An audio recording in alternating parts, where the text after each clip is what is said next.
So I join you today with many hats on. I'm the editor of Media Magazine, which hopefully some of you subscribe to. I'm the Goldsmith PGCE media tutor, and I'm also one media advisory teacher working among 6 English experts at the English and Media Centre. Last year, my colleague at the English and Media Centre, Barbara Blyman, published a book called What Matters in English Teaching. In it, she discusses how traditionally a well-loved, dynamic and enriching subject has been derailed. There are lots of parallels between what's been happening in English curriculum and what's currently happening to media studies in secondary schools.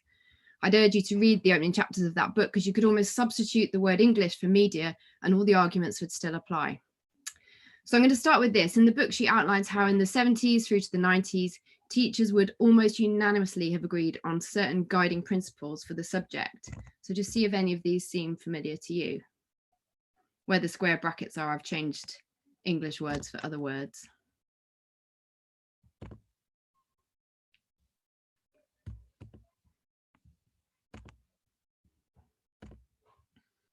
We don't have to cast our minds back as far as the 90s to remember when media studies was similarly characterised.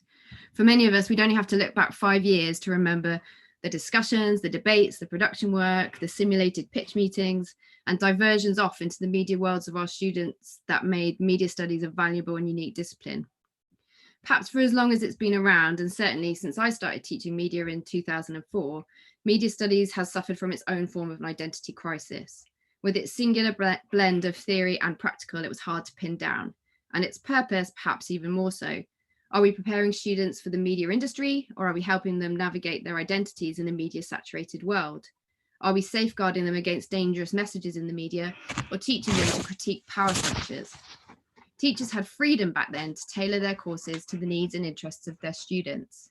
There was, admittedly, no uniformity in students' experiences of the subject available. While my classes in Tower Hamlets were watching Four Lions, My Week as a Muslim and Mind Your Language, analysing the reporting on the London riots or immigration, I know there were classes up the road on being given a diet of Hitchcock, Tarantino and auteur theory. And possibly that imbalance needed addressing, but possibly it didn't. I'm not sure actually that the subject as it was needed to be neatly categorised. It was messy and beautiful and varied, and it didn't really matter because nobody except those who taught it cared. The government, policymakers, and many in the mainstream media have always thought the subject was a joke. Even Chris Morris takes an affectionate pop at it in the script for Four Lions. But what people think about my subject has never particularly bothered me. I've always known why it was important, and you do too. And media education, whatever form that takes, is what really matters, not, if we're being honest, a media studies qualification. I wonder how many of us, though, in this culture of high pressure testing and accountability could still see that distinction. I guess I'm here today mostly in my capacity as the programme leader of the Goldsmiths Secondary PGCE, run in partnership with the English and Media Centre. My trainees come to the teaching profession with the notion that media education can be transformative. Most of them talk about how their media lessons and media teachers offered something new that was exciting and valuable to them. It might have been the opportunity to create or to learn advanced software skills. Maybe they took charge of a small-scale production crew and developed confidence, personal agency, self-organisation. For many of them, learning media studies was the first time they engaged in difficult thinking about something that they knew. They brought with them knowledge and expertise in popular culture that gave them the confidence to be critical and experimental, and this knowledge was valued and capitalised upon by their teachers in their lessons. One of the things that Barbara Blyman does in What Matters in English Teaching is define what knowledge in her subject means. This is work we also need to do in media studies. Looking at some of the knowledge organisers or mastery sheets that get shared online, it would seem that knowledge is memorising the box office takings of the Jungle Book movies, or rote learning 3 bullet points about Henry Jenkins' fandom theories. I'm maddened when my student teachers say things like, I'm teaching the Zoella unit, or we're doing component 2, section B, as if mastery of Zoella herself or mastery of the exam structure is what the subject is. If we're going to talk about mastery and knowledge, we need to decide collectively what that means within this restrictive curriculum we've been given, because honestly, what is the point in mastering a James Bond poster? We need to stop giving these set texts a primacy they don't deserve, as they do not in themselves constitute a media education. Knowledge in media studies is the key concepts. Students need to be mastering their application of these concepts to a diverse range of familiar and unfamiliar texts, so that their education is for life, not just for the exams. One positive outcome that's come out of the curriculum reform is the theoretical framework, which I'm going to put up. This is a sort of version of it that I made, which applies across all the GCSEs. This is the GCSE framework, and I love it. I've used it to plan much more challenging and academically rigorous schemes of work than I might have done with the old course.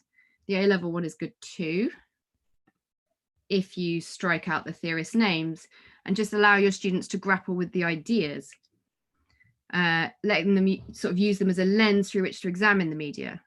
But how exciting would it be to be able to plan units of study using only this framework, without the restrictions of the set texts? This week, my trainee teachers have been talking about exactly this. Miss Ryder suggested how great it would be to develop a unit on celebrity culture covering many of these ideas. Mr. Roy Macaulay suggested teaching the release of Kanye West's Life of Pablo, looking at the music videos, cover art, the way it was promoted across digital and print platforms. Miss Mohammed, Miss Fallon, Miss Whitehead, and others have been discussing the value of teaching more holistically across a range of familiar and relevant texts about representations of gender and race, rather than honing in on one set text computer game or a niche print publication, which has to stand for a much bigger picture of media representation. Every teacher comes into the profession at a particular moment, says Blyman, and I would argue that this is not a good moment for media studies in secondary schools.